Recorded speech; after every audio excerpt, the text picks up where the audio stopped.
രാജ്യം തിരഞ്ഞെടുപ്പ് ചൂടിലേക്ക് കടക്കുകയാണ്.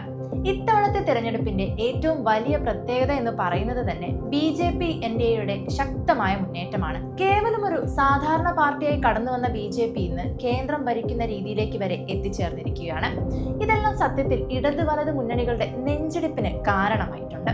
നേർക്കുനേർ നിന്ന് പൊരുതി BJP NDAയെ തോൽപ്പിക്കാൻ കഴിയില്ലെന്ന് ഉറപ്പായതോടെ പഴയ വോട്ട് ബാങ്ക് രാഷ്ട്രീയവും അഡ്ജസ്റ്റ്മെന്റ് കളികളും അവർ വീണ്ടും പുറത്തെടുത്തിട്ടുണ്ട്. കഴിഞ്ഞ കുറച്ചു ദിവസത്തെ സംഭവങ്ങൾ ശ്രദ്ധിച്ചാൽ മേൽ പറഞ്ഞ കാര്യം കൃത്യമായി മനസ്സിലാകും. ഒരു വശത്ത് വെൽഫെയർ പാർട്ടി UDFന് പിന്തുണ പ്രഖ്യാപിക്കുന്നു, മറുവശത്ത് PDP LDFനൊപ്പം നിൽക്കുന്നു. എങ്ങനെയെങ്കിലും വോട്ട് നേടുക എന്നത് മാത്രമാണ് ഇരു മുന്നണികളുടെയും ലക്ഷ്യം. ഇതിന്റെ ഏറ്റവും വലിയ ഉദാഹരണമാണ് മഞ്ചേശ്വരത്ത് നമ്മൾ കണ്ടത്.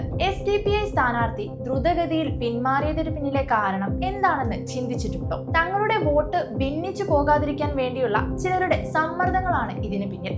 ഈ രീതിയിലാണ് പോക്കെങ്കിൽ ഇരു മുന്നണികളുടെയും പിന്നാമ്പുറ കളികൾ ജനങ്ങൾ തിരിച്ചറിയുക തന്നെ ചെയ്യും.